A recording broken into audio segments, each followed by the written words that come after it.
You guys, something All wrong right. with you guys. All right. So Not me. we got the whole crew together again. We're back. Well, most of the crew together again. We're back live. Last week we had a different show. I don't know what this week's show is going to look like, but we're going to get right to it on the other side of the intro.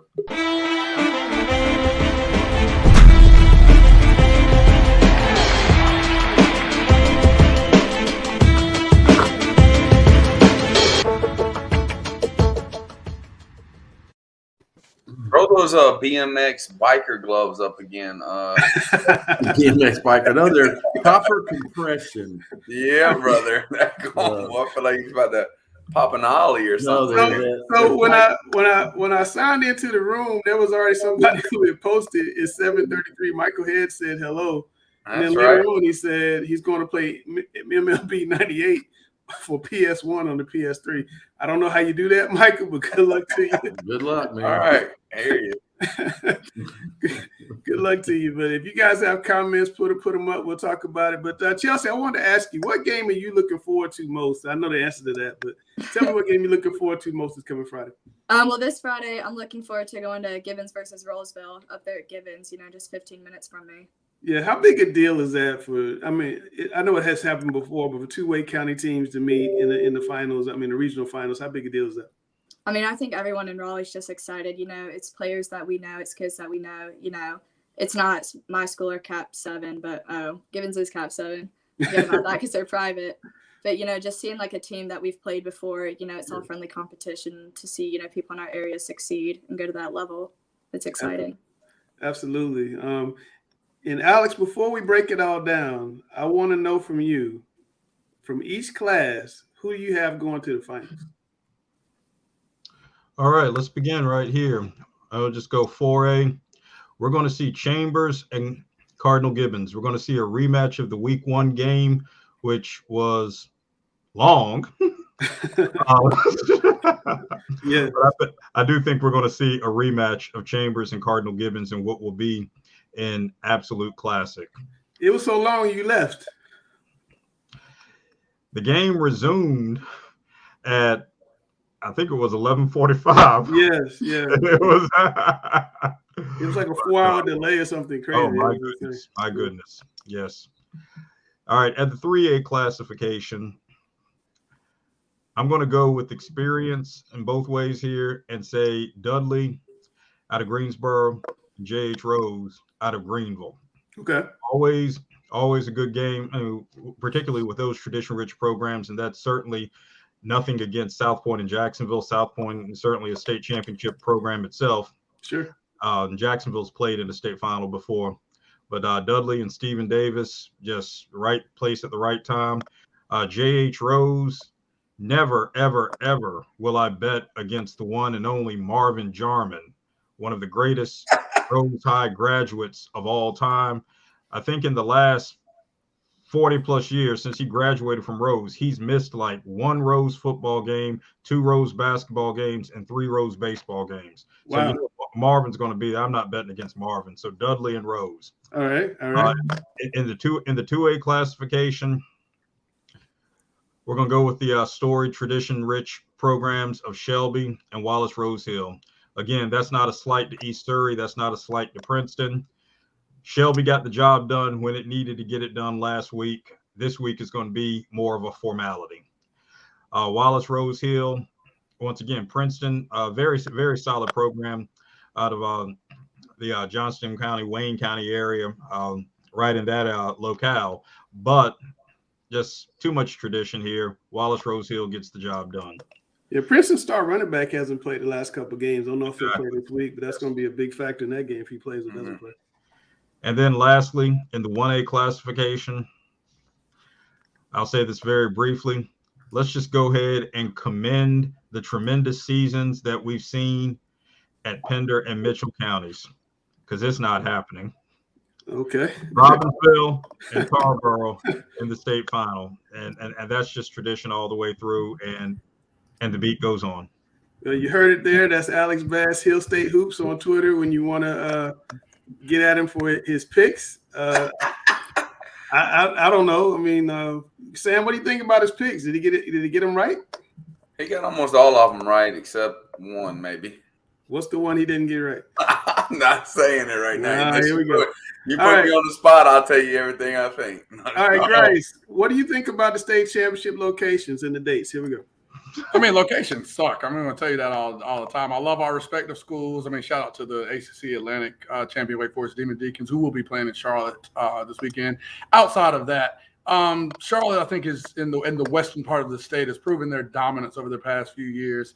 I think without question that we've done enough in the past few years to at least deserve a title game somewhere that's close to the area that seems to be bringing home the titles. And I do think it's starting to become a bit of a competitive disadvantage for Charlotte teams to have to travel up to Raleigh. So I don't like it, especially the biggest piece of that being, the press conference, in which you have a head coach that has to leave his team to travel up to Raleigh for a press conference on a crucial day of preparation before playing in the state title game. That's something, again, taking a head coach away from their team, where you usually have an opponent who has a quick 30-minute drive and is able to get back to his team in a timely fashion. All right, so Alex and I have had this discussion many, many times. I want to get his thoughts, but Chris and Dale, what are your thoughts about what Grice just said and about the state championship venues overall? Chris, you go first.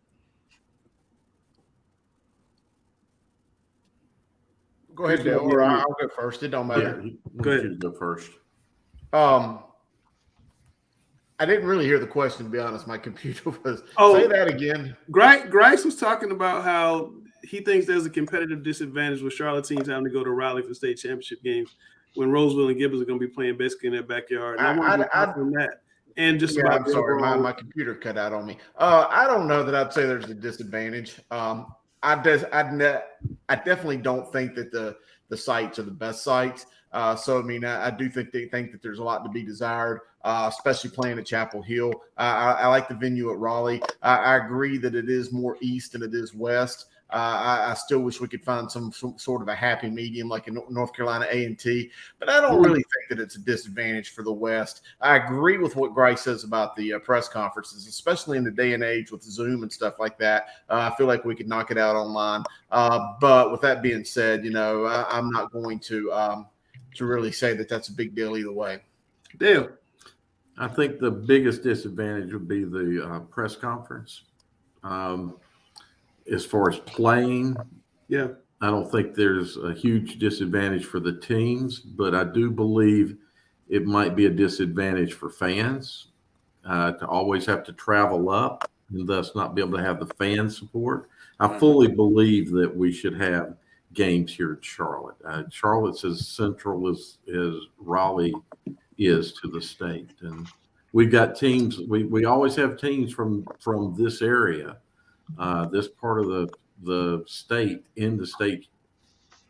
I agree with those guys. Seriously, I want to touch on that subject just for a second. I like what Grice said.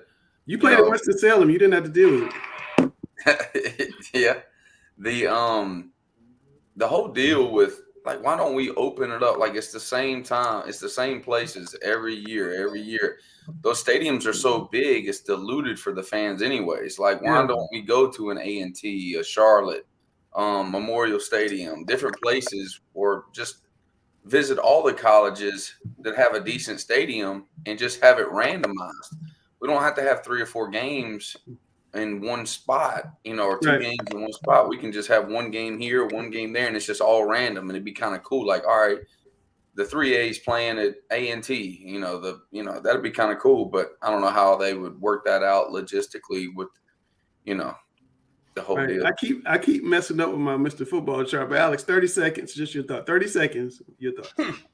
I'm sick and tired of this conversation about home field advantage, teams having a home game, where these games are played. Should we play here? Should we play there? Should we play everywhere? Heck, why don't we just go out in some cow pasture somewhere, line the field, and let's just line up and play? Because We're doing it. Like, we're winning the game. Like I said earlier, we're still winning the games, baby. Yeah. Like I said earlier this week, you got a lot of people out here who profess to be so great at what they do. And a lot of people are.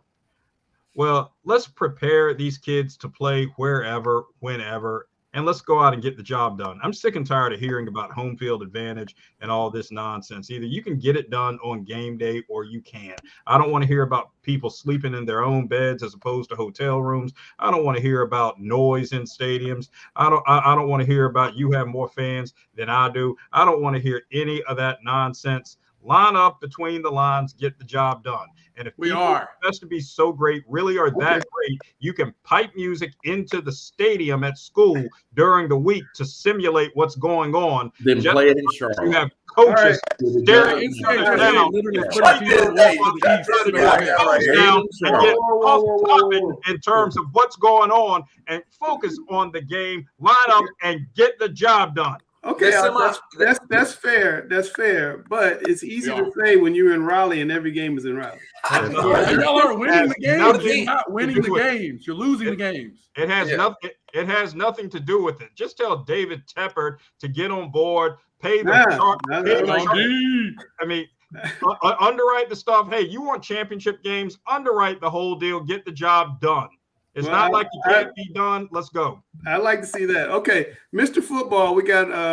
We're going to break the list down to 3. Grice and Chris have to do their homework and get it down to 3. We're going to have a special announcement show. I'm not sure which day it is. I'll put it out on social media.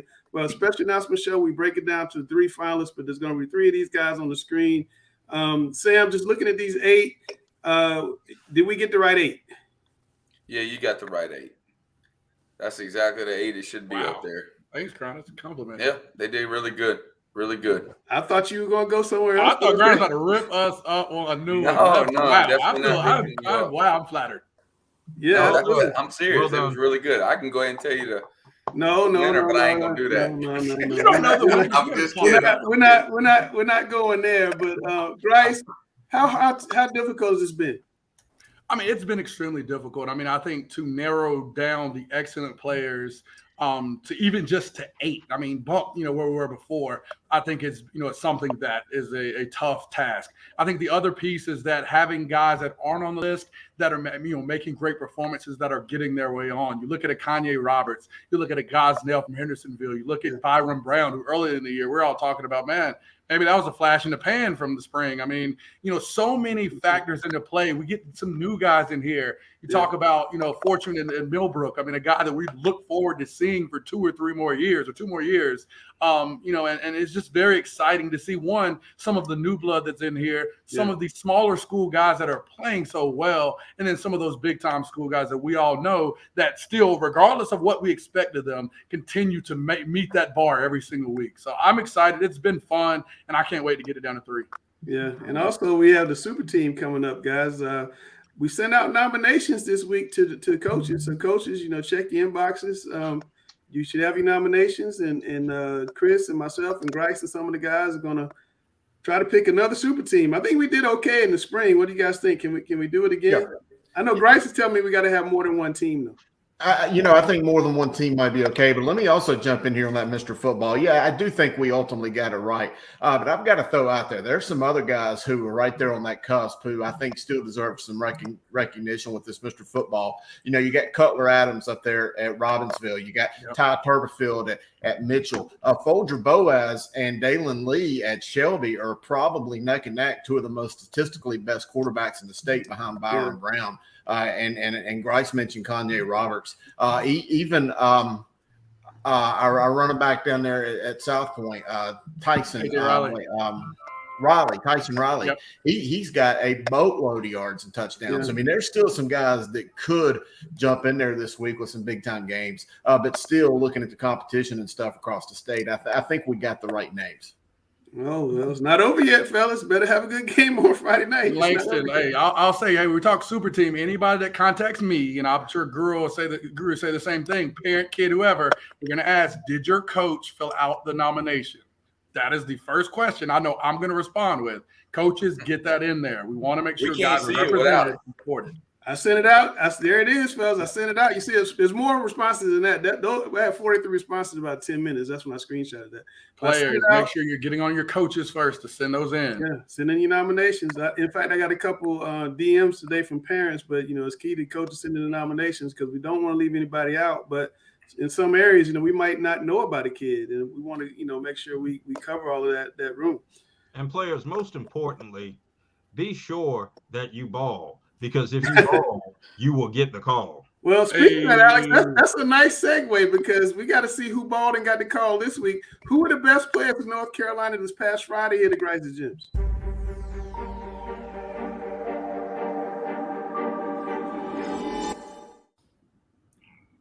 All right, Coach Grice, I don't know about you, but my phone has been ringing all weekend. Twitter messages, I've been getting them little red dots on there with all these different messages coming in. Guys letting me know that they balled out here in the 4th round of the playoffs. So what do you think? It's put up or shut up time here in North Carolina.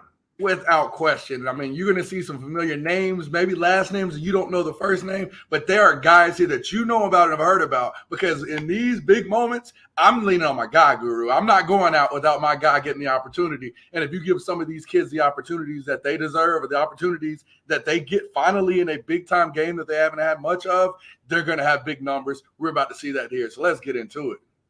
Absolutely. Let's take a look at this week's Grice's Gyms here on Talking Preps NC. You're going to see a few guys that are making a return list to the Grice's Gym list, as well as some guys that have been on our Mr. Football watch list throughout the season as well. So there you see it. What a crop of who's who names here in the state of North Carolina for this week. But let's talk about them. Let's talk about this week's guys who did the top performances across the state of North Carolina during the 4th round of the playoffs. We're going to go up to East Surrey, who is now going to be making their 4th consecutive trip to the Western regional finals.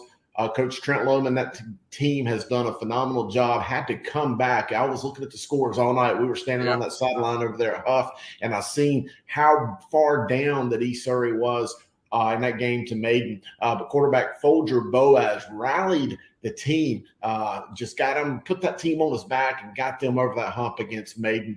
Went for 17 of 24 passes, 210 yards, 1 touchdown, ran for 105 more in that big 36-35 victory over Maiden. What can you tell me about that?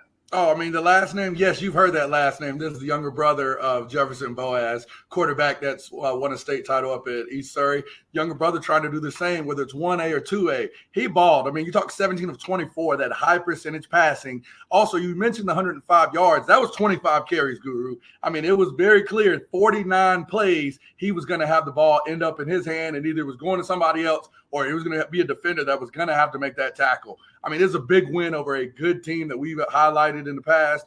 I just am excited, and definitely, it's great to see what he's done. Great quarterback. We know East Surrey's had a long line of them, and I'm not surprised that he was as successful as he was.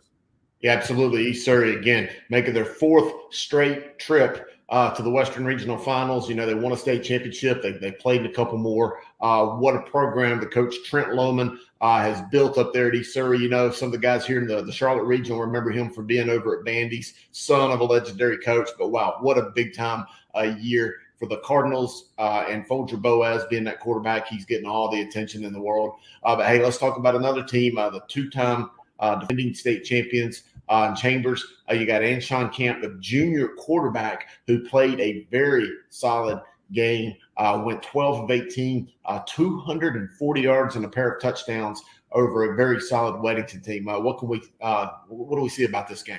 Oh, they call him Bubba now. Hey, Bubba Camp had a great game. I mean, I think he's been one of the more unsung stars of this team. I mean, when you have such a program like Chambers, you have, a lot of times guys don't get the leeway to allow themselves to grow up. He did that in this game, and I think this was one of his finest performances, and allowed him to show, to say, hey, we've got Smothers, about KC, you've got all of these athletes, but coming into the biggest game of his career, I'm going to show you exactly why I deserve to be here. I'm proud of this kid. I've seen him in his journey as he continued to grow. Happy to highlight him and make him a Grice's Gym this week as he balled. And at a time where he's peaking, they need their best from him in order to reach the state finals, to go back to back to back.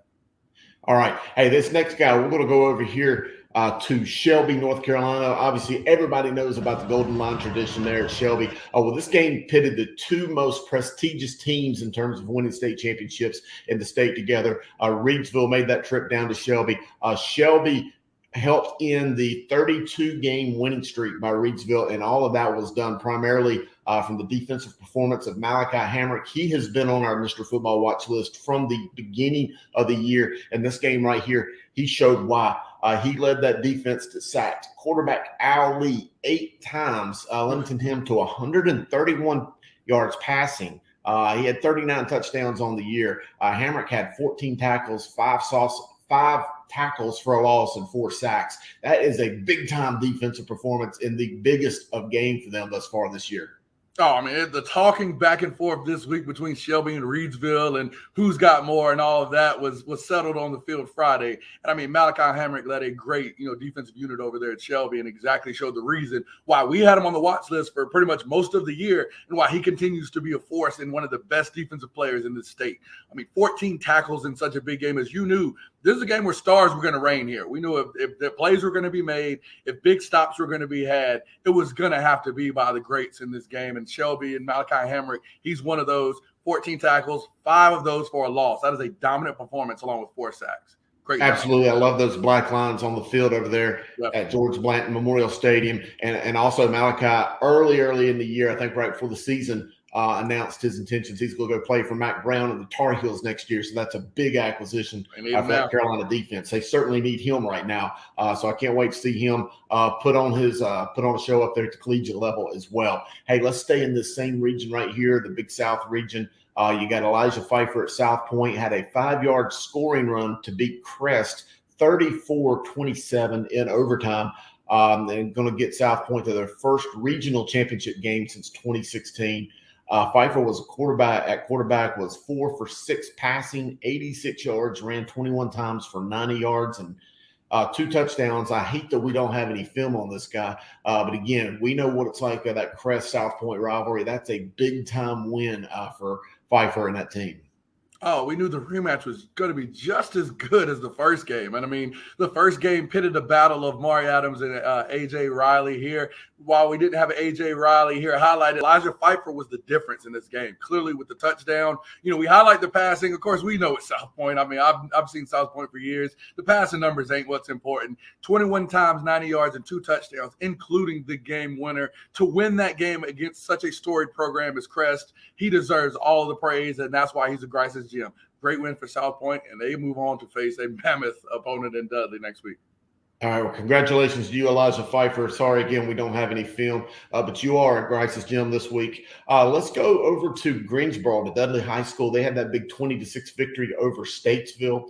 Jameer Slade was 8 for 14 passing. And by the way, I'm glad that we're highlighting an offensive guy for Dudley because we know how dominant that defense is. But 8 for 14 passing, 137 yards, threw for 2 scores, and ran for 153 yards and a score. We know how tough that Statesville defense has been all year.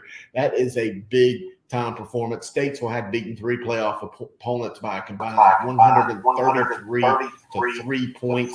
Let's talk about Jameer Slade. Yeah, and high school teammate of mine, OC Antonio Hall, talked about and raved about this kid all year. As I talked to him throughout the year, he talked about this guy's elusiveness and just how he's dynamic. He can throw on the run, as we saw. He can elude the most athletic of defenders and still make plays, whether it be with his arm or his feet. So I'm excited to see him make plays in such a big time game. They're going to need every yard and every point and every throw next week against South Point, but this offense continues rolling as it's one of the most prolific in the state. He's a major reason why. And again, Statesville has a good defense, and we see they aren't putting up the 40 and 50 they did earlier this year. So respect to them. But big time players are still going to make those type plays. As we can see here with the feet, you better get him down early because if he gets going, it's going to be to the house. Wow, I like that. Big-time player, big-time game. They got another one coming up. But there you see it. Folger Boaz, Bubba Kent, Malachi Hamrick, Elijah Pfeiffer, Jameer Slade. That is some big-time performances across the state here in this 4th round of the playoffs. Can't wait to talk about next week's guys. They ball out next week. How can they get up with us? Yep. You reach me at Coach Jay Grice, at Observer Preps, at Langston Words Jr., at Guru Chris Hughes. Hit us all up, hit everybody up. Heck, hit the Charlotte Observer up if you played that well. The biggest thing is reach out to us and let us know how you balled. Have your film prepared. We want to highlight you. We don't just want to talk about you. We want to show the people out there why you are Grice's Gym and some of the great things you did. Luckily, now not a lot of teams are playing, so we see it, but we want that film on here because you guys are some big-time players, and these are big-time games. So show us, and as we always say, if you ball, you're going to get the call. And by the way, this isn't for Charlotte region, for Raleigh region. What's your saying you like to say? from Dare to Cherokee, wherever you are, whatever you're doing, if you make a play, we're going to highlight you here on Talking Preps. See you soon. That's what it is. Dare to Cherokee. Alex, I got somebody you might be familiar with. Uh-oh! Yes, sir. Welcome to the broadcast, Mr. Newman. A privilege to have you here with us. Thank you for having me. All right, we got Jacob Newman from South Meck. Led them to the second round of playoffs, the co-conference champion. Gonna put up some stats for you: 1,816 yards rushing, 2,098 total yards, and 15 total touchdowns. How did it work out for you leaving Mars Park going to South Meck? I feel like it was a really good move for me, and just the school-wise, just academic-wise. I mean, everything was great. I mean, I had a great year over there. I made some relationships that I'm gonna have for the rest of my life. So, I feel like it was a really good move for me and my family. Yeah, Dale, what'd you see in this young man? I know you saw him a lot. Oh yeah, I love watching this kid play. I love his tenacity on the field, his drive to get as much as he can, his vision. He's a great running back. I think he's going to be an asset to wherever he goes. Alex, I know you got a question for Mr. Newman. Yes, just talk about the joy of this experience. I mean, you've made the successful transition, great football campaign to basketball campaign. I had a great start, 11 points and a big win over this past weekend. So, I mean, just good stuff all the way around. Talk about the importance of multi-sport participation and what that's meant to you, and being a Division I athlete, really in two sports, but an elite football prospect looking to complete your total high school experience without graduating early, going all the way through playing multiple sports as long as you can. Talk about the benefits of that and why that's so important, and what have you gained from that within and beyond competition? I just feel like, playing two sports, I feel like college, like seeing that you're like a two-sport athlete, but, just being able to have the opportunity to play football and basketball in high school. A lot of athletes, high school athletes, don't get the opportunity. I feel like with basketball, it can keep you in shape too. And, it's a different shape between football shape and basketball shape. But, it's a lot of things that you work on in both. Like on basketball, you're working on cutting just like you're working on cutting on the field. So I feel like they both kind of, sharpen the iron, and, just both of the sports can make you better overall athlete. So I feel like those two things have just made me a better athlete. Sam, I tell you what, man, you did a great job this year. I'm just happy that you got all your mother's athletic ability in that. Like, I mean, it's obvious. We all watch you on film, and it's just like, hey, there's no way that's Dad's athleticism. So that's big time for you. One question for you though: you were with Joe all year, Coach Evans. He's one of the strongest guys I know. Is there anybody on the team that can rival him on the bench press? Gotta say me. You? Oh, all right now. He's watching this. Joe does watch the show. Nah, for real, he's a strong dude. Like, I got his class, and he'll put like 500 pounds on there, and he'll act like he's struggling with it, and then he'll just push it up, and everybody's be like, bro, like he's not human. Like, he just makes it look too easy. So, I don't think anybody can mess with him. Maybe Matthew Reddick, maybe, but I got you. I don't think anybody can mess with him on the bench press. All right, man. People gonna start disappearing, so you know it's about to happen. He knows what's about to happen. Like, he got great stats. Stats don't matter in here. Stats don't matter in here. All right, Jacob, you've seen the game show. You know the rules, and your one job. I think Sam tied the last time, so he doesn't have. I did not know what blew him out. No, it was a tie. It was on a 6-game tie streak, right? He was on the tie. Let's get him losing as we get to the last couple. Oh my God! Do I have to tell you the last question that I gonna prove it? So first we gotta let Sam show off his little guns, then we'll come back with the question. Little gun, brother. I'm not MJ, just Coach Griner, but I'm the GOAT of the game show.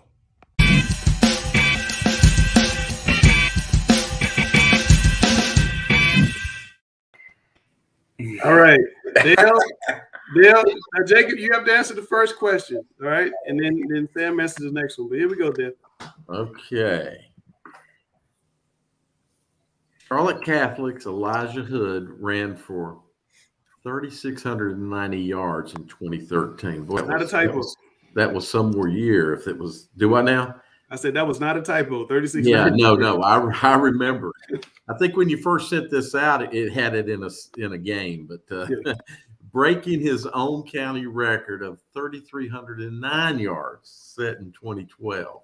Who's number 3 on the Mecklenburg County list? These are all good running backs too. Ben Herlocker at Catholic A. B. Brian Knuckles, West Charlotte Wood Langston. We remember him, don't we? He's the best running back I've ever seen in person. Justice Pickett, C. Justice Pickett at Ardrey Kell, or D. Quavarius Crouch at Harding. Okay, Jacob, what is your answer? I gotta go with D. D. Quavarius Crouch. Yeah. Samuel, what you got? Golly, I'm gonna go. I really don't know. I can almost guess what Quavarius had that year. That he had a big time year, but I don't think it was. I think it would be something closer to 3,300. So I'm gonna go B. Brian Knuckles and just take a wild guess. Nope, it was Quavarius Crouch. It was your guy. I thought it could be. I'm just like, I don't think Brian's. I don't think my guy. Brian was 2,000. He had 3,100. Brian was 2,000 plus twice. What was it? He was 2,000 plus twice. 2,000 plus. I didn't think he got exactly, but it was 2,000. That's what I was thinking. I knew that it was numbers were good, but like I thought that someone maybe had top 3,000. I don't know. Sam, I was trying to get you, and I got you. Let's go, Chelsea, and Sam's up first. All right. Before she married Prince Harry, Meghan Markle was on a popular TV show that ran from 2011 to 2019. Name it. A. Scandal. B. Suits. C. Grey's Anatomy. D. Breaking Bad. Samuel. I'm going to go C. Grey's Anatomy. Grey's Anatomy. Jacob. I'm going to go A. Scandal. I was close. It was B. Suits. I was trying to get y'all with the Scandal, but it's B. Suits. That was Kerry Washington in the Scandal. So it's still 1-0. Sam, you had a chance, Jacob, to really put some pressure on Sam right now. And I love it. I love Gary's so disrespectful in the back. Look at Gary talking about made up stats. I ain't make up no daggone stats. I love it. Out of the air. I love to see Sam squirm too. That's the thing is that I want to see him squirm. That's okay. Here we go, Dale. Okay. Well, I don't know the answer to this one, but which famous storyteller directed the hit 2017 movie Get Out?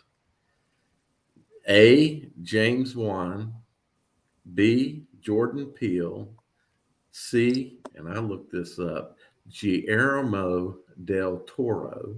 Mm-hmm. I said it right. You did. D. Tim Story. Jacob, what you got? I'm gonna go with B. You gonna go with B as in boy? Yeah. Okay. Samuel, what you got? I'm gonna go B as well. The answer is B, Jordan Peele. Jacob, you gave away the fact that you knew it with the ooh. I knew that one. I ain't gonna lie. Sam had no clue till you went ooh. Oh my God. Sam's sitting there saying, if I guess his answer, then I'm no worse than one down. Yeah. His strategy. Jordan Peele, man. Everybody. Here we go, Chelsea. Which real-life pro athlete was considered for the lead role in the original Terminator movie? A. Dan Marino. B. Mike Tyson. C. O.J. Simpson. Or D. Michael Strahan. Michael Strahan just went to the New York Giants Hall of Fame this weekend, too. I'm going to go C. O.J. Simpson. The Juice. What you got, Jacob? Yeah, I'm gonna go with O.J. Simpson too. That is correct. It's still 2-1. I like it. They just doing your own thing to you, Sam. He's doing your me right there. He's doing your four corners, man. He's been watching the show. He's using that four corners. I'm with it. He's been watching the show. Let's go, Dale. Oh gosh. Dr. Weird is a character in which Adult Swim cartoon? A, Aqua Teen Hunger Force, B, Mr. Pickles, C, Samurai Jack, D, Rick and Morty. Jacob, you can knock him out right here. I think it's D, Rick and Morty. Rick and Morty. Samuel, what you got? Well, I can't go with that no matter what. I'm going to go A. Dang it. You came back in time. Your daughter told you that. No, come on, my Just don't count me out. That's all. They'll drive me in the back. He's been wanting me to lose so bad. It ain't gonna happen. Jacob, the belt stays here. The belt stays here. You had it. And Gary, don't disrespect me in the back. Look, Jacob, I knew you had a basketball game scheduled for tonight, so I was happy that it got postponed. You're able to come on the show. But good luck this season in basketball. You guys got a special team. I saw the game on Friday or Saturday when you guys had the big upset against Kansas. So that was you guys got a good looking team. You're looking for somebody who hadn't played ball in 2 years. You don't look too bad. Appreciate you. All right, man. Take care of yourself. Good seeing you, man. Yes, sir. Thank y'all for having me. Good job. Thank you. Yes, sir. That is Mr. Newman, Alex's favorite football player. So why were you saying he didn't get it from his dad? You know his dad was pretty good, right? He's a very good athlete, so he had to be, given that gift from some gene pool, and it's got to be the mama's side of the family. Both his uncle and his dad were pretty fast. I played against his uncle and his dad. Did you? Yeah. They were good ball players. Yeah, they were at Olympic. Gary said that anytime, here's the rule of thumb. Anytime you have a kid that's really good at sports and their father coaches that same sport, you always give credit to the mother for the athleticism. It's just rule number one. You always do it. Jacob's dad was one heck of a football player. And when I met him, he was pulling a Volkswagen up a hill with a rope. I never seen anybody do it. Him and Mark May were trying to get in the league, and he was pulling a Volkswagen. They sent me to do a story. He was pulling a Volkswagen up a rope. I never forget that, like 88, 89, somewhere there. I just started, and it was crazy. All right, Chelsea, before we let you get out of here, I know we don't have a Chelsea's World tonight, but tell people how they can be on Chelsea's World in the future and get featured in the Charlotte Observer and the Raleigh News Observer, which is more publicity than you can get anywhere in this state. Yeah, what Langston said, tons of exposure. If you want to be featured on Chelsea's World, my Twitter is @ChelseaSiffle. My direct message is open to anyone. Just hit me up, and I'd love to set something up. All right, so you got openings? Can I get on next week? Sure. Just DM me. All right, so you guys make sure you hit up Chelsea. Chelsea, thanks a lot. Have fun this weekend at the game. Who's winning? I'll see y'all. Who's winning? I got Gibbons. Got Gibbons. All right. I want Louisville, though. All right. I think it'll be a high scoring game, though. I think it'll be, 40 to 38, 42, 35, something. Wow. Really high and exciting. Think you're giving up that much, Alex? It's going to be a high scoring game. I do agree with that. But I do think something more like the 29-21 Gibbons over Cleveland. No. Something more It's like not a high scoring game. Winner this game has a 4. That's too high. That's too high scoring for me. Winner this game has a 4 in the first number. All right, Chelsea, take care. We'll see you next y'all. week. All right. I think it's going to be in the third. Gary, let me explain something to you real quick. Lawrence Krause, I knew he didn't have over 3,000 yards. I thought there had to be someone else that had over 3,000. I thought that was an educated guess, but it was terribly wrong. I don't know. I don't know how many yards he had. He had a bunch. No, he had like 2,726, I think. It's time to put the guru to work and find out what the state rankings are. Here we go.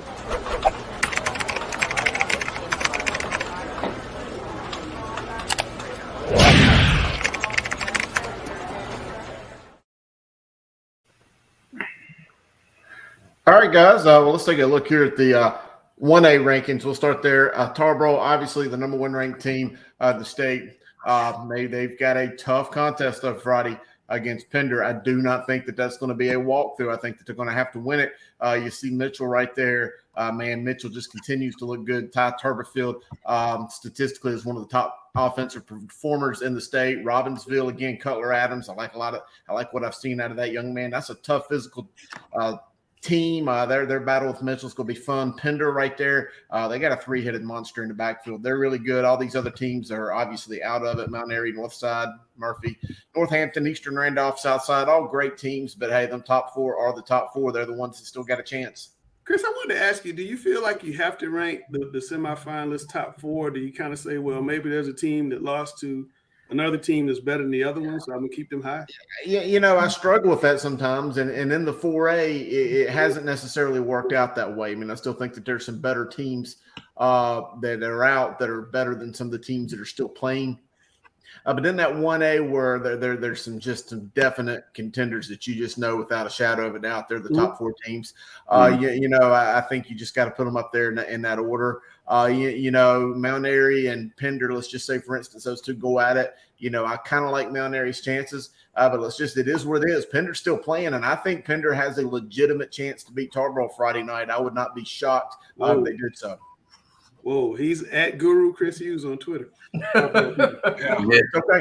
It's okay. And I'll take it. Looking here at the 2A rankings, obviously you got Shelby right there, number 1 team in the state, knocking off the 32-33 game winning streak held previously by Reedsville.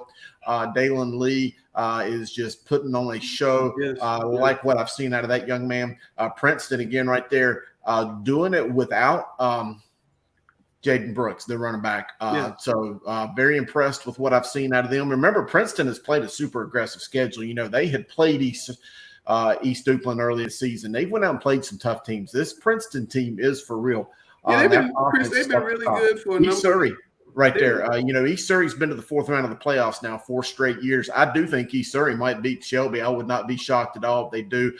This quarterback battle that we're going to see Friday night between Folger Boaz and Dalen Lee could be a preview of next year's Mr. Football finalists. I think these two are that good, both underclassmen. They're going to put on a show. Wallace Rose Hill, you got Kanye Roberts right there that's leading the state in rushing, I believe, and has 48 touchdowns. But let's not forget Wallace Rose Hill also has 3 other backs over 1,000 yards. I mean, that's a stacked team. There you see the team's already out. Reedsville, Maiden, Northeastern, St. Paul, Salisbury, Whiteville again. That 2A was the mini fight club like Coach Grice said. It was some tough football this year. Yeah, Princeton had not gotten out of the 2nd round, I think, and they really went after that schedule to really kind of beef it up, and it's definitely paying dividends. The same with Roseville in the 4A.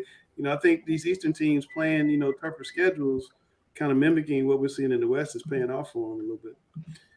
All right. I agree. I mean, I really think this Princeton team, I have to kind of, Wallace Rose Hill's just playing some of the best football I've seen them play all year, and they've got so many options in the backfield. But Princeton does too. I just think that that's going to be one of those instant classic kind of games. Wallace Rose Hill, you're going to focus on Kanye Roberts, but they've got Antoine Montgomery and Kamon Ferrier. They got like 3 other 1,000-yard backs back there. And Kevin Montzinger's been coaching in big-time games for decades. I mean, it's just going to be a phenomenal game. Yeah. I was talking about 3A, Chris.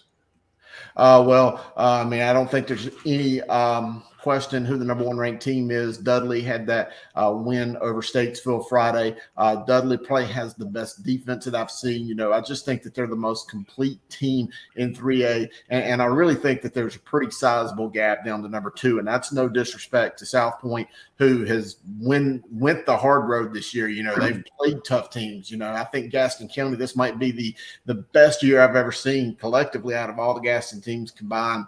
But I just think that there's a big gap. Rose is right there. Remember, if you go back and look at the preseason rankings, I had Greenville Rose as the number 1 team, but they played a tough schedule and lost some tough games early on. But look, here playing for a championship, they've still got a chance. And then Jacksonville. Jacksonville's been a really good team. They went on the road and played Eastern Alamance. Jacksonville. Their quarterback is kind of one of those shifty guys. Josh Benton, he's only got about 1,000 passing and 1,000 rushing, but he's just kind of one of those shifty players. And that kind of wraps up the teams that are playing. You see some teams there, Eastern Alamance at the close overtime loss, Statesville, Crest, Scotland, Northern Ash, 71st. Again, all great teams with a great season, but only 4 playing this week. Yeah, Scotland almost pulled it off for you, Chris. They got really Well, far. I had Scotland picked to go all the way. Really? Obviously, that's a spot where I was wrong. In fact, if you look at my original bracket, I've been wrong a lot. But you've been right a lot too. But let's look at Grice's favorite poll, the 4A Fight Club. Yeah, there you go. I mean, the 4A Fight Club, it is the 4A Fight Club for a reason. I was on the sideline to watch that Huff game. Just tremendously talented team. I thought that East Forsyth played as good a game as they could possibly play against Huff, and it just shows how much better Huff is. I mean, I thought East came out with a great scheme. They played a great game. They just wasn't in the same arena in terms of talent. On that Friday night. So Huff is obviously there, and I think Chambers is right there on their tails. You know, I was at that game back in September at Memorial Stadium when it was a 16-10 game. So, I mean, I think this is going to be a big game. Cardinal Gibbons, obviously. And here is a scenario where you see a team that is not playing is ranked above Rolesville. But I'm going to say this about Rolesville, and it's just a little bit of a caveat. Rolesville is as healthy as they've been all year. They have not been healthy much during the year. They have been struggling with injuries. They are as healthy as they've been all season. Obviously, Byron Brown putting up those video game-like numbers. Ohio State's going to be on the campus tomorrow looking at them and Noah Rogers. So, you know, they got a lot of talent. They're going to try to get Byron to switch up? Say that again? They're going to do a Rogers. I said they're going to try to get Byron to switch up? You know, Byron committed very early to South Florida, but I don't see that necessarily being his landing spot. I certainly think that Byron Brown is probably a lot better than South Florida, but hey, it's still a D1 school. He's got, I think, 3,800 yards, 39 touchdowns, 2 interceptions, about 1,300 yards rushing, and he's a big body. He's a big frame, and we've seen him play his best in the biggest of games. So, I mean, I think that he is a huge upside player, and he's great academically well, and that's the most important part. Grice, what do you think? Is Byron Brown a Power 5 player? I definitely think he is. I mean, I think one side of it, you look at some of the teams he's been able to play, even though he's been, East, he's been able to see Chambers in a big time environment facing, one of the greatest defenses we felt, in the state, especially this spring. You look at even the East Forsyth game and the way he's come on. I was even telling somebody this today on the way here to home to do the show. You talk about his ascension, even if we talk about our Mr. Football segment, he was a guy for a while that wasn't even on the list. But the last 4 to 5 weeks that he's had, you could argue anyone here, he's had, one of the best last 4 or 5 weeks anybody in the Southeast. All right. Well, let's take a look at the games this week. Chris, let's start with on the right side over there and tell us about what you see. And guys, you can jump in where you want to. Well, I want to start right there at that bottom right with that Tarboro-Pender County game. Again, I think Pender County is a team that has a chance to win this game. Pender's coached by Tom Means, who's been all over the state, has hundreds of wins.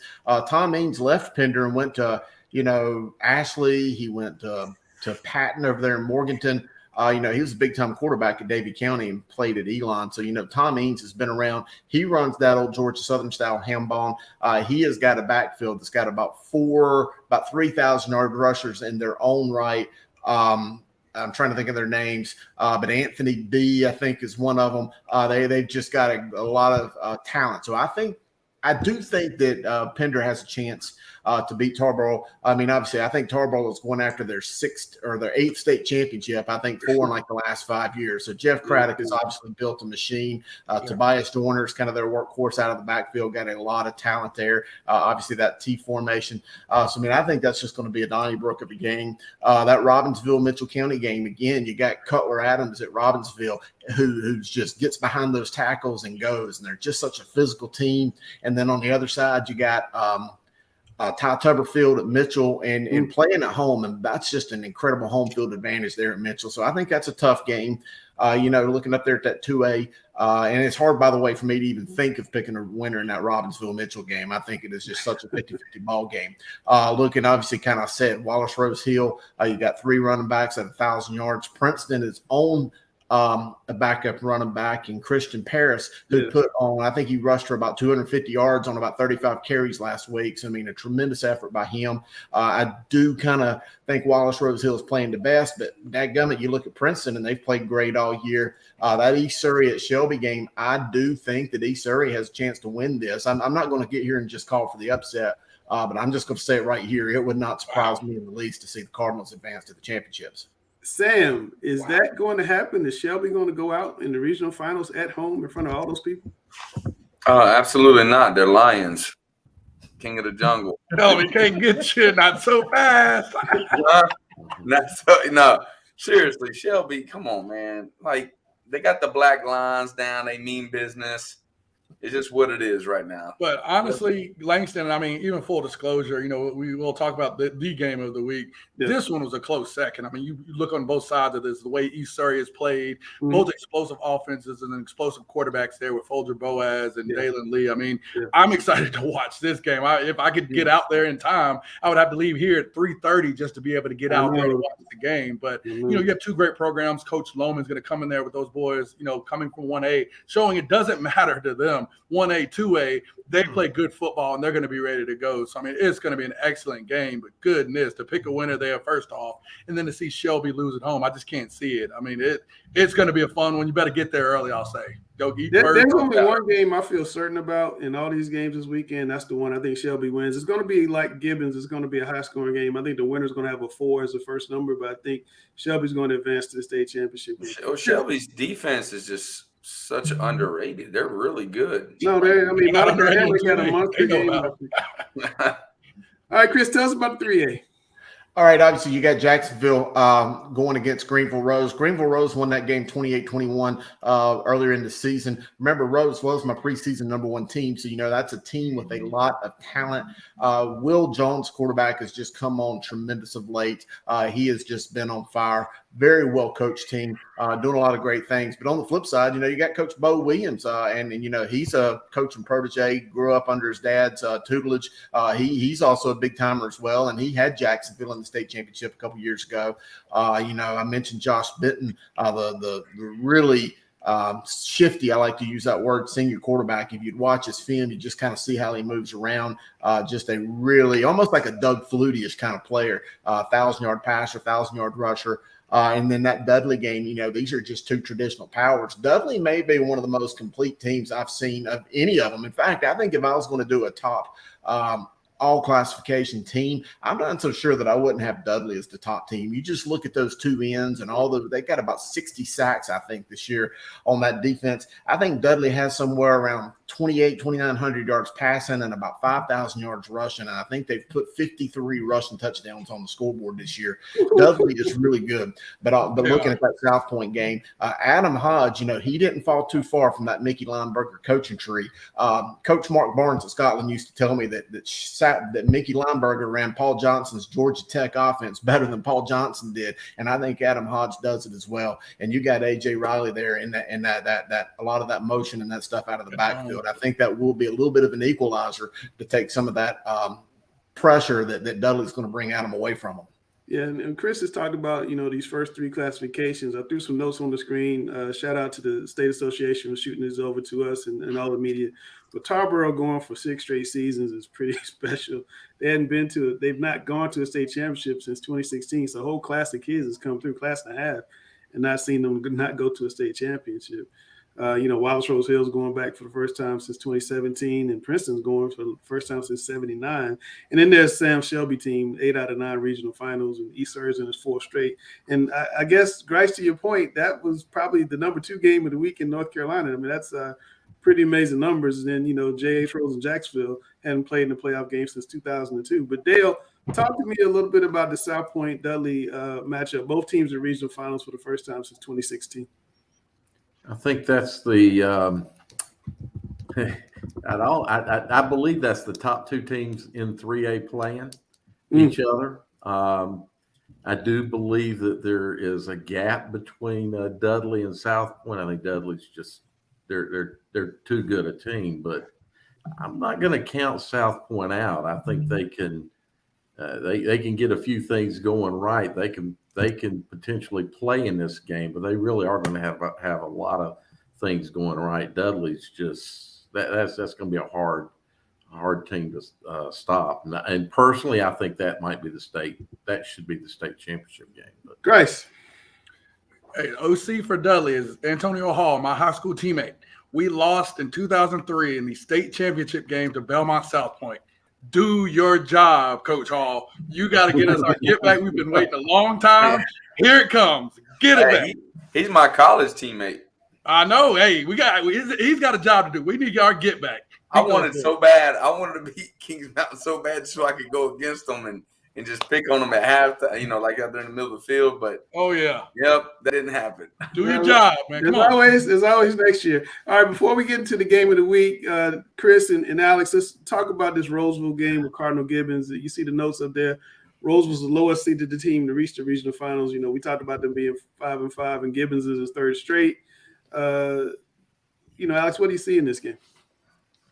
First off, the Roseville seed, that's a paper seed. We all know that that's just absolute nonsense. It is what it is, a byproduct of the 4A Fight Club on the conference level.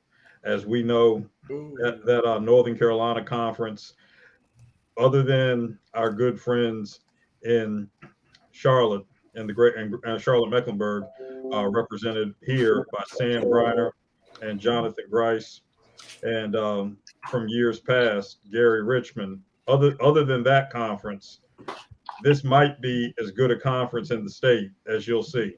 So, and with all due respect to the Central Piedmont too, that's another good conference. But that's a paper seed. So don't worry about that. Okay. You have a great game here where we're going to see.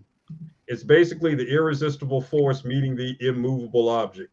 Byron Brown and Noah Rogers are going to score some points. We all know that. Mm-hmm. But then again, they have yet to see the likes of Nick Drew's defense at Cardinal Gibbons.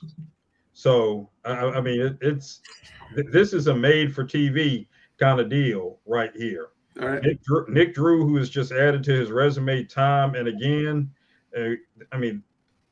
shutting out for a half Omarion Hampton and Cleveland. I mean, the second half shutout versus Scotland in 2019. Roseville was going to be a little tougher because Roseville's 1,000-yard back, and they got a 4,000-yard quarterback and a 1,000-yard receiver. They just have more weapons to throw at you. I think it's going to. I believe the over-run in this game is 70. Chris, what do you think? Well, I do think it's going to be a high-scoring game. Alex likes to throw out Nick Drew, the defensive coordinator at Cardinal Gibbons, and rightfully so. This young man should be a head coach somewhere. But, his loyalty to the system there in the Crusaders, it's certainly appreciated. And they want to hold on to a coach of that caliber as long as they can. He could end up being the successor whenever Coach Stephen Wright decides to leave. And I'm going to throw another name out there for you, Alex, the offensive coordinator at Roseville, Richard Shuping, son of longtime head football coach Todd Shuping in this state. Richard has been around, and he has shown this year that he knows how to orchestrate that offense and put a lot of points up. Obviously, with the primary weapons of Byron Brown and Noah Rogers, but they've got a lot of other contributing guys as well. But I really like the offensive line of that Roseville team as well. The reason that I'm going to lean Roseville slightly in this game, though, is I mentioned it earlier. This is the first time all year that Roseville is coming in firing on all cylinders. They are as healthy as they've been. I think that they've got an opportunity to come in there and make a statement. They've played a couple teams. They lost some close games early on, avenged the loss to two of those teams. I just think this is going to be a down-to-the-wire kind of ball game. I do think Roseville's got a chance to win it. I may very well go to that game. I was thinking about going to the Huff Chambers game, but, I've seen them two play back in September, so I'm kind of thinking about going to this game up in the state capitol. So we'll see. It's going to be a good one. This is going to be one of them Big 12 games, I'm telling you. There's only one game that could be the game of the week, though, and that –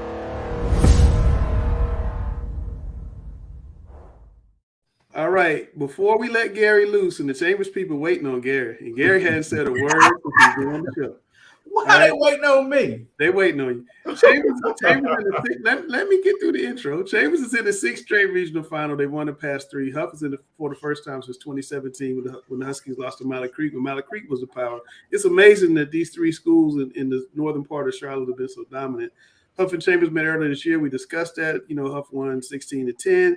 And when we get back from the other side of Grice is right, we're going to let Grice talk about it and Gary talk about it.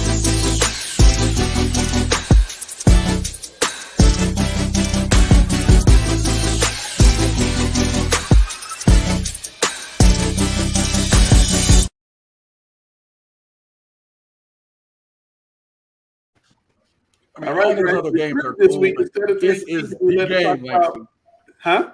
I said, this is the game. All these other games are cool. This is the game of the week. The game. The daggone game. This is the game, and it's so big that instead of just doing 3 keys, Grice wanted to do 3 keys for both teams. So we got one slide where Huff will win.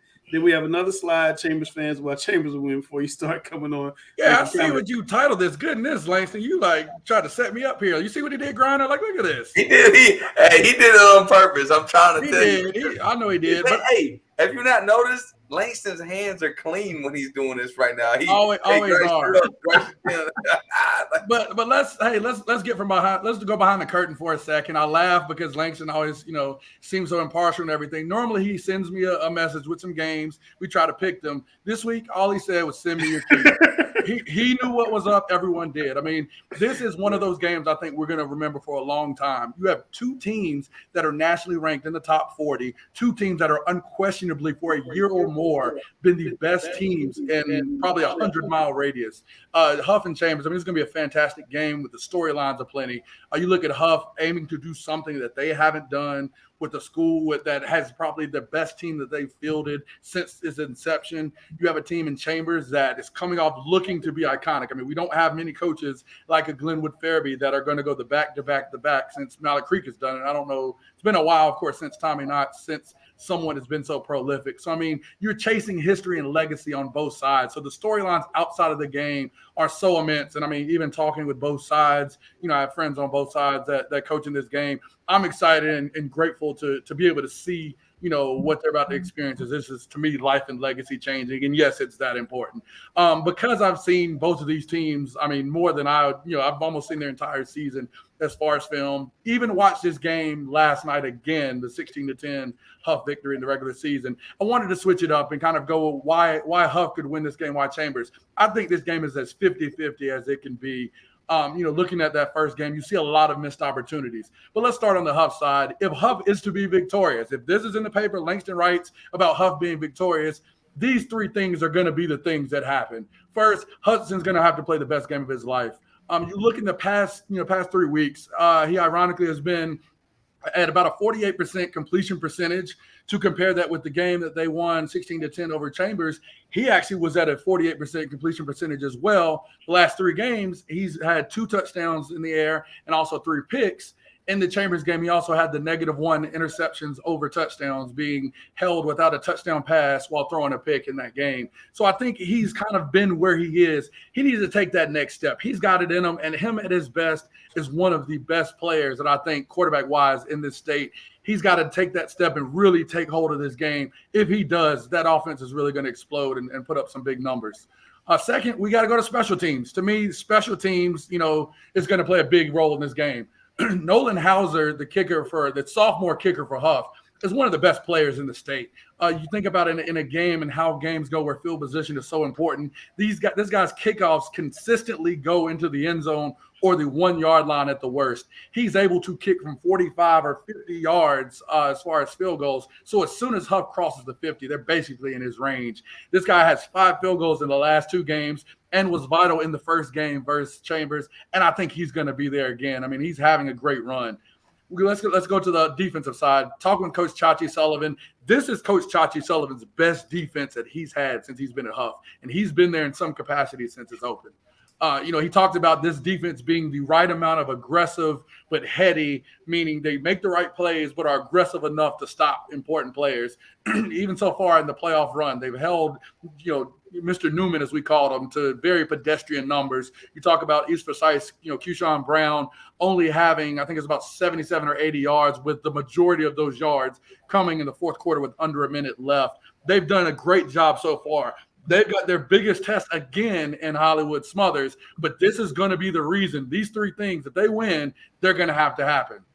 Let's switch it on to the other side. Oh, wait. Hold on. Before we do that, we'll give you a quick second. We gotta let Gary talk about this game because I've been hearing about it all week. Dale heard about it on the sideline.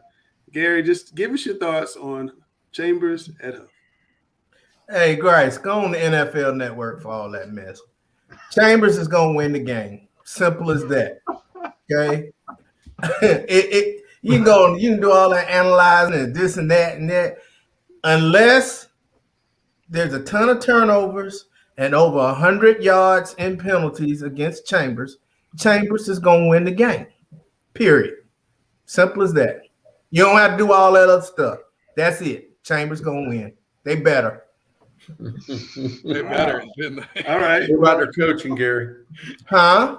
What about their coaching? What about their coaching? You want me to give the coaches something to put in the new video this week? Can we put in the new video this week? Dale is becoming Langston. It is. All right, Grace. Why does Chambers win this game? Yeah, so the flip side, again, if Langston writes the headline that Chambers has been victorious in this game, again, first line, Smothers continues to play like Hollywood. He's a guy, if you don't fit the run, great. If you don't fit that inside zone right and you give him a crease, he's taking it 80, he's taking it 60, however far he needs to go. He, in their best games, when Chambers is at their best, Smothers has been the true Hollywood guy that he's been all year. The second one, and again, Gary touched onto it, they got to minimize mistakes. Going back to watch that first game, they literally, the first two punts they had, one was blocked and the other, the snap was fumbled, and Huff got the ball in great territory. Went back and counted in game one. There were 12 third and longs, including a 3rd and 40. Yes, a 3rd and 40 in the fourth quarter of that game. So again, you putting yourself in that situation is playing right into Huff's wheelhouse. It makes it very tough for you to do anything special offensively. Just even half of that and no mistakes in the punting game is going to put Chambers in a favorable situation there. And then finally, I think, it's time to give credit. I mean, I've always said that Austin Greer was one of the most, I don't even want to say disrespected, but most underrated quarterbacks that he had during his time and some of the great things he's done. QB and Sean Bubba Camp has really grown up. I mean, I think if you go back and watch from the first game that they played until now and watching that Weddington game, that Weddington team was a multiple-time state champion, and he put up 240, I think it was, yards on 67% completion. So, I mean, he's a guy that's really grown into this position as a junior or starting the year as a junior. He's got to continue to make those big explosive plays in the passing game. I think he's a lot better even from when I saw him on film in the Huff Chambers regular season game. He makes those big plays and gets the ball to Conception, gets the ball to Armand Wright. Zion Booker is another guy. Sean Walker is another guy. They have so many athletes out there. If he's able to distribute the ball to those playmakers down the field, his game could get ugly if they're able to get open. So I think it's going to be a great game. To me, it's 50-50 as the games can get. I know Gary's got a answer. You probably got some phone calls. I definitely got some messages and stuff. Hey, look, he just asked me about the coaching staff, okay? I'm going to tell you the coaching staff. Defense coordinators, it's a push. They're both good. They're both great, okay? Offensive coordinators, I like the adjustment process that the Chambers offensive coordinator has made during the playoffs from series to series, from half to half. I'm not sure Huff can score enough points if they don't get ideal field position. I don't think they can take a kickoff and go consistently 80 yards against Chambers. They don't have to. The kicker can kick from the dang house. He would kick it from daggum Huntersville to Cornelius, man. That's that part. Hey, that is a great weapon. And then I want to know. Hold on. And then you come down to the head coaches. Hey, Farabee's got the rings. Okay, Jenkins is good, but Farabee's got the ring. So hold on a second. Before we get into this, I want to hear from Alex and Dale and Sam, but I got to hear from the number one voice in the game. Chris, tell us about your thoughts on this game. Well, I think that there's some good and bad for both sides. I think the good/bad is I don't think either of these teams have played their best game of football all year. I've looked at most of the games, and I don't think either of them has really played a complete game. While I think the defenses for both of them are phenomenal, I agree with Gary that I think the offense can be where this game's won or lost. The one thing I want to see is if something's working, keep hitting it, keep going at it, play after play after play. Don't get cute and try to start doing other stuff if you've already found that you exploited a part of the defense. And that's something that I think teams can kind of get caught up in doing these days and trying to distribute the ball the way they do. But again, these guys are not – they're both phenomenal on defense, but I agree that I just don't think any of them's played their best game yet. And when one of them does click and play that best game, I think it's going to be nasty for either of those teams. But in games like this, we've seen it many times before. We talked about Hollywood. We've talked about Tad Hudson. I agree with Grice. I do think the kicker for Huff. Hoosier could be a huge advantage for the Huskies. But oftentimes in big games like this, and I've seen it in 40 years of being around high school football, that in games like this, it's often the most common player that you don't even know nothing about that makes uncommon plays that ends up propelling their team to victory. So it could be some young man that we haven't even barely talked about. It could be on the defensive side or the offensive side that I think is going to have the biggest impact in this game. Yeah, number 6 for Chambers. Help me, Grice. Number 6 for Chambers, the backup running back. Kennedy. Cam Kennedy could play a big role in this game. Dale, your thoughts here on the big game? I share a lot of Gary's thoughts. I think what I saw Friday night against Weddington, while maybe Chambers didn't play a complete game, they played pretty darn close.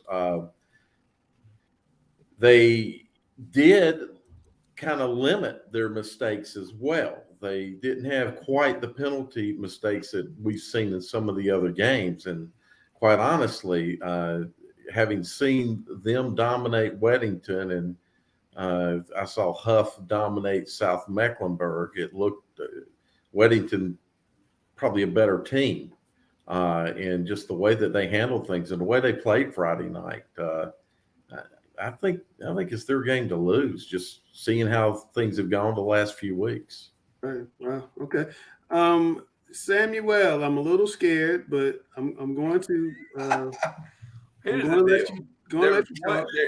Just remember, you got to play these teams next year, Sam. Oh, yeah, I understand. They're both phenomenal. They're the best 2 teams in the state. There's no doubt about it. It's not even close, I don't think. So here's the deal. Smothers, Hollywood himself, last year was the only major difference in the game last year in the 3rd round. He had 2 big breakout runs that put him over the hump. The first game that they played this year, they limited to Hollywood, I think he went for less than 50 yards in the game, I believe. I'm not sure. If they do that again, Huff will win this game. But if Hollywood gets over, 120 or so, then I think that Chambers wins the game. I think he is the deciding factor of the whole game. Hollywood putting it on his shoulders, or is the defense of Huff just too good like they did the first game? And in my opinion, if you put my feet to the fire, because everybody else teeter-tots. We got Chris saying this, Grice saying this, 50. Gary, I like where you stand, baby. You right on it and just say, look, this is going to win. I'm gonna put my feet to the fire. I'm going to say the best defense is going to win this game, even though I thought Cannon from Chambers has done a phenomenal job this year, and he's done even better in the playoffs. It kind of reminded me of Hackett when he took over the first game, his first year being a defense coordinator. He took in the playoffs, he just started doing a different scenario. The players started playing better. The whole deal, the schemes got really good. I think they really got into the film room and dissected what they needed to do, and I think Cannon's doing that. It showed up in the Porter Ridge game. I thought he made some major adjustments that was very, very helpful in the game. But saying that now, I think the key factor that people don't talk about is Stevie Williams. Stevie Williams, in my opinion, is by far the best front 7 defensive coach in the state. He's better than the boys at Cardinal Gibbons, all these other places. I'm telling you, he is the real deal. Ever since Huff has gotten him in, coaching the defensive line, remember that guy that we used to talk about for Player of the Year that's not playing right now for Huff? Does anybody remember his name? Yeah. All right, well, is their D-line any worse? If Curtis was playing, oh, my God. I mean, but it doesn't even matter because, I mean, their D-line is that good still, even without him. Yeah. It speaks volume to the coaching staff, and I think Huff wins the game. All right. Alex, I'm going to ask you a little bit different question. We've been spending a lot of time tonight on Chambers and Huff. Is this the state final, or will Cardinal Gibbons and Roseville have something to say about it? It's certainly not the state final. It certainly is one of those defining games. Now, if you remember earlier this season, I spoke of how the Huff Chambers game was insignificant because Huff has yet to break through. Well, this is significant right here. This is totally significant. This is Huff's opportunity to have that breakthrough like Butler did with Independence, like Mallard Creek had with Butler. This is Huff's opportunity. So this is very significant. I won't say it's the state final, but it is very significant. And I'll just conclude by saying I'll put my feet to the fire to wrap it up right here and say Huff has an opportunity, but when it all comes down to it, two difference makers. Defensively, James Pierce for Chambers. Offensively, I'm not even going to use my own words. I'm going to use the words of the great Shaka Khan.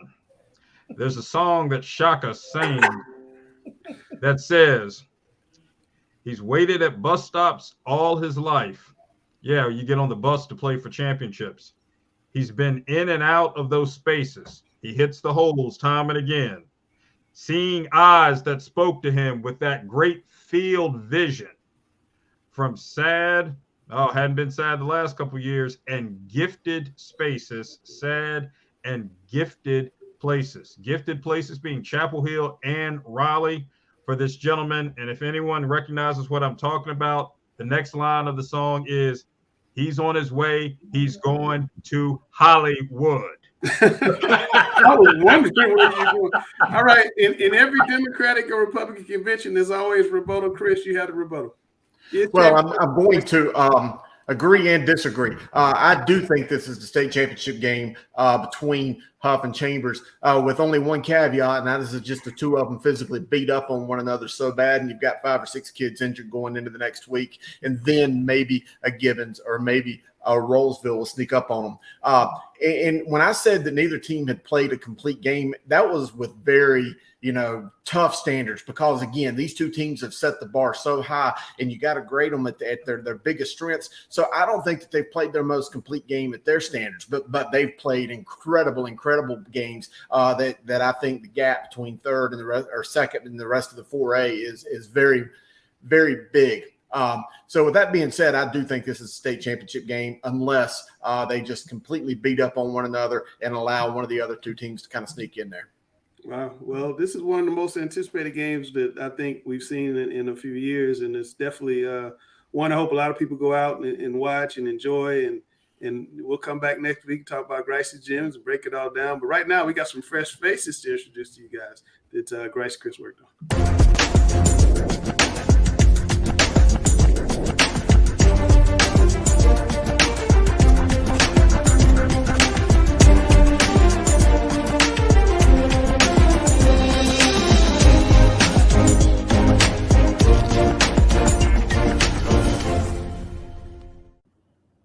All right, everybody, we're heading into the semifinal weekend of high school football. One more game to go before these teams advance to the ultimate goal of the state championships.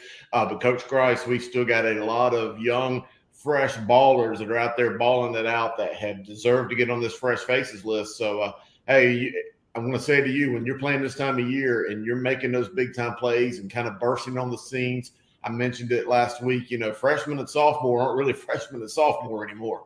Definitely. I mean, these guys have achieved a new level and are in a different season. That second season that's so important for a lot of these teams. We look at these fresh faces and we talk, and I've said it before, you're going to find guys that have stepped up and risen to the occasion in these big time moments they've been waiting their entire lives for. We get to highlight them and show you how important they're going to be going forward for the team.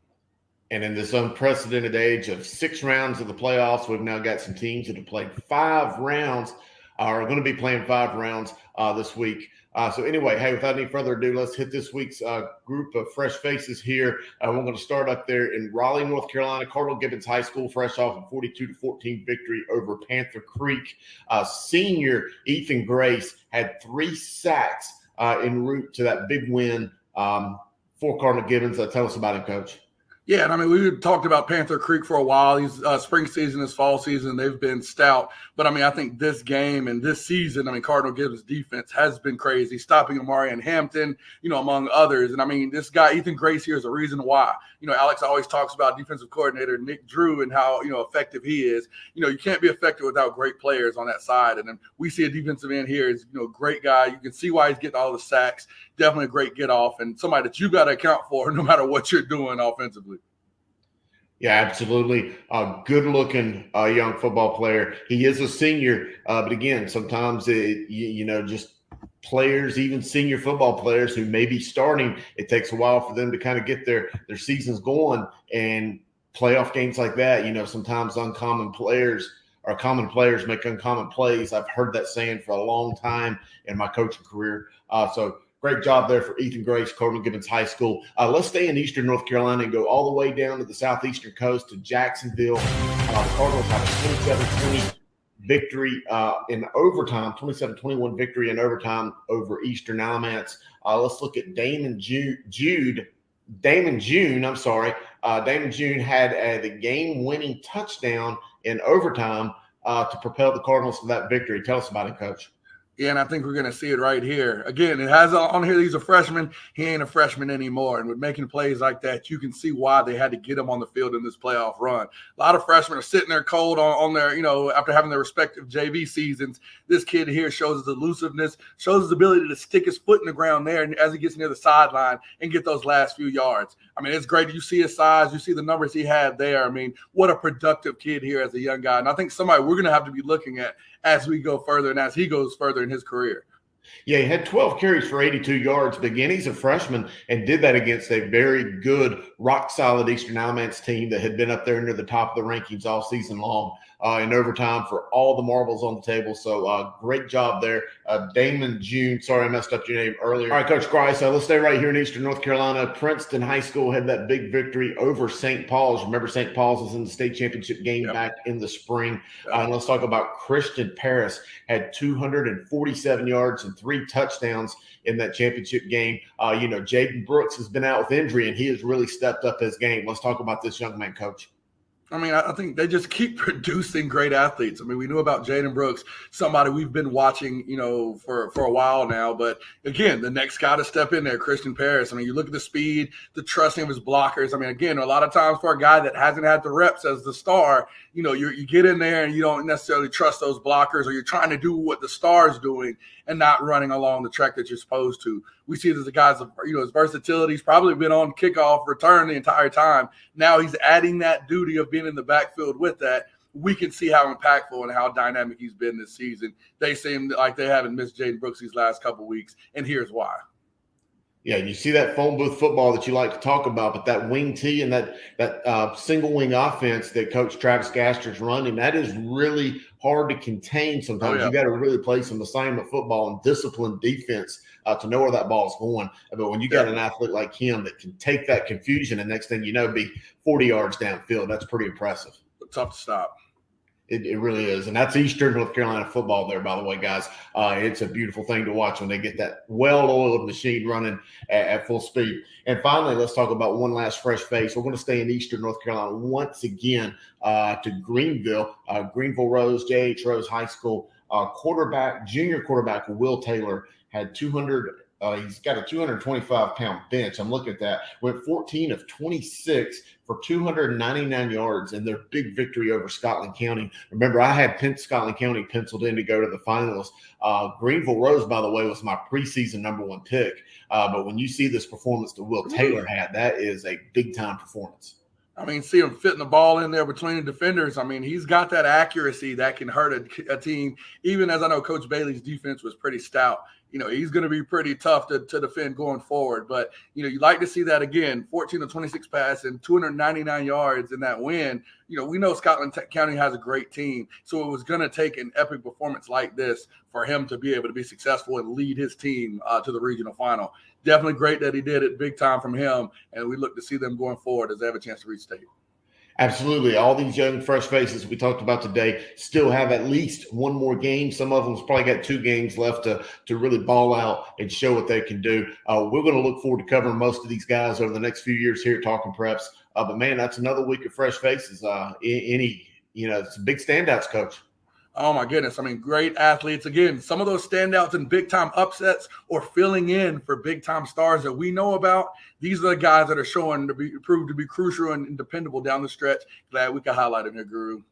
Absolutely. We can't wait to see next week's Fresh Faces. For Coach Grice, I'm the Guru, and we'll get these guys next week. All right, man. You're right here in the 3-shot. What does that mean? Lock the doors. Do it. Welcome to another edition of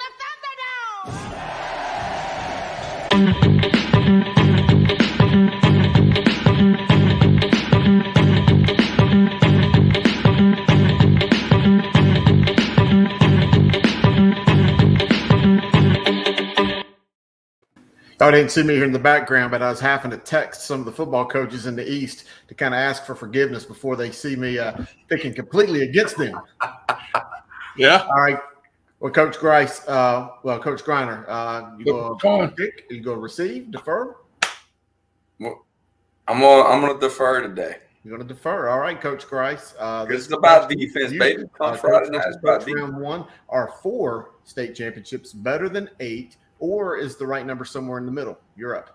Man, I tell you, if you'd asked me this question probably 2 months ago, I'd have said, you know what? I would have had a certain answer. I love 4. This has been so fun, Griner. This has been such a it's surpassed the level of excitement with an additional round that I ever imagined possible. I mean, even just for us, like being able to participate, going against, a great school with a rich history like Butler down there in Matthews, then going to Asheville and probably, like I heard a quote from a guy that was like, never in 100 years that I think that Asheville would host Mallet Creek. And just having to go up there, get a tough win, then coming back facing one of the best teams in the state. I mean, I think there's been a lot of opportunity for guys to be able to play teams maybe that they hadn't in a while, where it got a lot of opportunities and great matchups and some upsets. I really think, that has been the thing to create a lot of upsets and a lot more than even I think we realized. Now you're coming into the final. While the cream may have risen to the crop, you're still getting the teams and the games you wanted anyway. Look at last week. I mean, you got East Forsyth and Huff. I mean, one of the 4 single A top teams against 4 AA. I mean, that stuff, I think I used to want kind of that number in the middle. Give me 5 rounds, throw everybody in the pot. Let's see who bubbles up to the top, baby. Let's go. Yeah, I like it. I mean, 4 is not bad. I definitely like 4 more than 8. But I think the perfect number would be somewhere in the middle, and it would be 5. I just think that there's some schools that are just so top heavy with numbers. I mean, we got some schools that have like 2,800 kids, 2,700 kids, and they're going against schools that only have 1,700 kids, sometimes a little bit less than 1,700.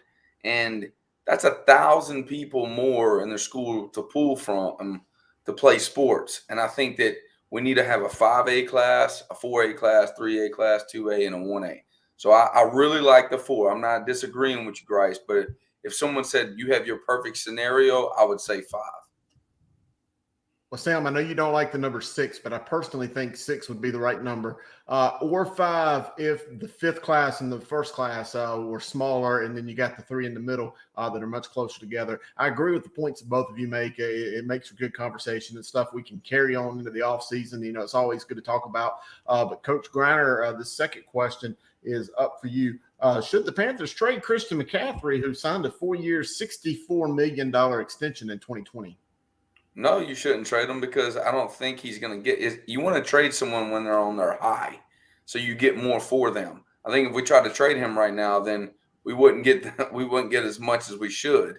I think that, he's just been cursed a little bit the last couple of years, but I think that you might see a 4 or 5 year stretch now where he doesn't get injured at all. And I really believe he can do that, because I think it's more disappointing to him than more than anything else. Get him out of here. I mean, you're not going to see anything better. I mean, you got a guy that has. I mean, he's starting to get a list of ailments. It's not like it's one bad knee, not like it's one bad arm, but like he's starting to. I mean, he's collecting medical bills. I mean, his insurance has to be through the roof. It's like a teenage driver with their car insurance. I mean, he is out here paying premiums because he's going to have some major surgery. Get him out now before he's a guy that can't even walk in 2 years.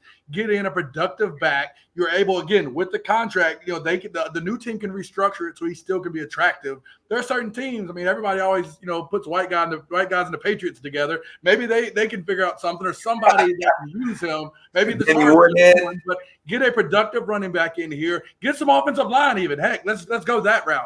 You've got Tim Hubbard that can be good. He was a workhorse at Oklahoma State. You've got running backs that can do the job. The key is protecting your investments, protecting the guys that are trying to get the ball out to the receivers. Love you, McCaffrey. It's time to go. I'm with you, Coach Grice, and I think McCaffrey needs to protect McCaffrey. I think the man needs to retire. You talk about not being able to walk, man. I want that man to be able to walk in 20 years. He needs to just go be an actor or something on TV. He's got the smile. He'll make a lot more money on TV.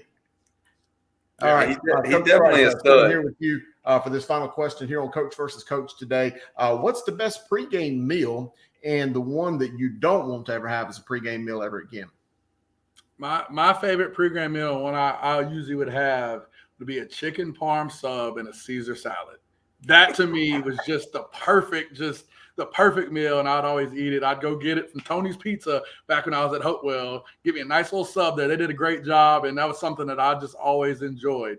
As far as one I don't want to have again, honestly, man, I don't want any bland chicken breast with regular rice with no flavor and some distinct unrecognizable green beans or something. Like, I always hate that. Like, they give that just generic stuff sometimes to the kids, and people work hard and do everything, and I support that. But sometimes you like to raise a little money. I try to tell our kids a little incentive in fundraising. Raise some money so you can get you some good stuff. So Brian, I know you always you giving those guys first class, and everybody out there is trying to, but make sure we're getting those guys some good food, because if it doesn't look good, it doesn't taste good, they ain't gonna play good. That is very true. Best pregame meal is some type of pasta, though. I love, like, if you have some options. Say you have an Alfredo on one side, and then you got some spaghetti and meat sauce on the other. Like, you have your options, because some people want, Alfredo. Some people want a meat sauce, and I think that it sits well throughout the game. You play well. It's something that you can play through halftime, and you feel like you still got a little bit of energy with, like, an orange or something at halftime. So I think this is a really big deal. Now, we've been blessed where I've been the last 5 years or so. A church has really stepped up and performed like pregame meals for us every Friday night. And we have been super blessed with great food. And I like not knowing what that is each week.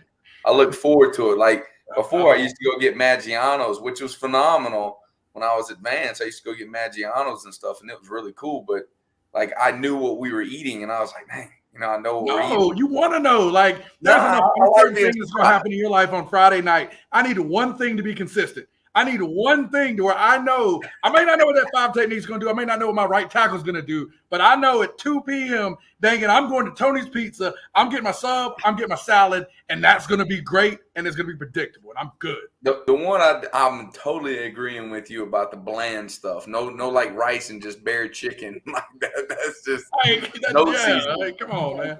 Yeah. Back in the 90s, we used to do T-bone steaks. You always look forward to that pregame meal. And, we used to do a grilled chicken and some stuff like that. But the only pregame meal that I want is the meal that you've got right there in the school that day, all the team together. I don't want to have the opportunity where my kids can go off campus and eat somewhere else and get in some trouble and not even make it back to the bus to make it to the game. So, I want to keep the team there together. But, all great options.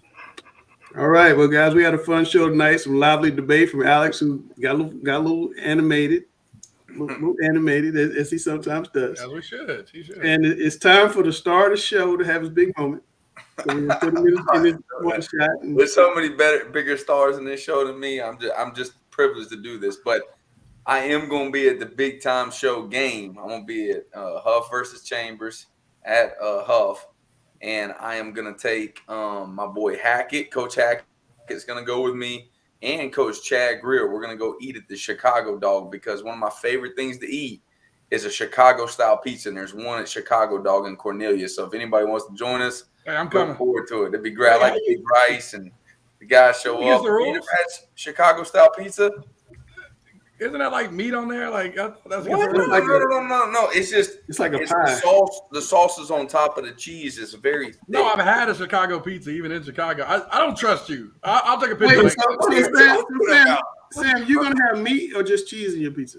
I'm probably gonna go cheese, maybe a little red onion or something in there. Banana pepper. Chicago pizza. Did you eat any meat on Thanksgiving, Sam? Oh yes, smashed. And I think I gained 90 pounds from it too. I'm still like, I need to get on that Grice, workout. I need to start. So the gun's got a little hang on him now. Yeah, it's got a little dangle. You know what I'm saying? The shirt didn't like it spit in the way, same way. Yeah, don't. All right. Well, before we get out of here, I'm gonna give Gary the last word. Anything on this big game, Gary? Before we get out of here. Yeah, I'm glad they kept the game at Huff. I think they earned home field advantage, and they should have the right to keep it. Hope there's a big crowd and a great atmosphere, and the weather holds off, and looking for an exciting game. I think it'll be close, but I think in the end, I think Chambers will win, because I think they've gotten better as the season has gone along, and they've really cut back on their penalties. And I think that was the only thing that gave me pause about them at midseason. was the number of penalties they were getting, but they really cut back on those. So looking forward to a good game, but I got a game, so I doubt if I make it. Are you That's been the thing. That's been the big bugaboo with Chambers during the run was the games they would have all those penalties. We've seen them get. I think they went to RGK, got into a battle because they had like 15 penalties for 150 yards. So that's going to be key that they stay out of foul trouble, as we would say in the basketball world. But look, it should be a great game up east where Alex is with Roseville and Gibbons. I'm still telling you, take the 70 on the over. It's going to be a high-scoring game. I think Shelby's going to win in an exciting game against East Surrey. I just think that's fantastic football all over North Carolina. Mm-hmm. In regards to what you think about this playoff format, it is delivering some really, really good matchups. Yeah. Are you coming out? Are you coming to the game? I will not be at the game. Man, can we get you a desk and we can set you up on the side? I'm trying to figure that out, but I won't. I cannot. Come on. I cannot be in this game. Hey, Langston's been to a total of 4 games in his high school football career. And that would be very false. One of them had Brian Knuckles in it, and that's why. Go ahead, Chris. That'd be very false. All right. By the way, I did not do a 60 seconds this week, but I do want to throw it out there. I will be heading down to Columbia on Saturday to cover the 5A state championship. Coach Tom Knotts, obviously a big-time name here, going for his 14th state championship, 6th in a row at Dutch Fork. By far the goal. We need a Dutch Fork Chambers, Dutch Fork Huff, some type of combination. Richmond County Dutch Fork. We need somebody next year with Tommy hooking up. And Tommy's, it's crazy. He won 100+ straight games in 7 states. You know what Tommy ought to do? Tommy's already conquered North Carolina. He's conquered South Carolina. He needs to keep it going south and go conquer Georgia. Conquer Georgia? What about go to Duke and conquer the ACC? Tommy Knotts to Duke. Tommy Knotts to Duke. That's what needs to happen right there. That would be one heck of a bold hire. All right, I'm Langston. That's Gary. That's Chris, the #1 voice high school football. That's the great Dale Ross, Alex Baskin-Sharian, the coach Jonathan Grice, and the star of the show, Sam Griner. And we are talking preps. And we see you next Tuesday.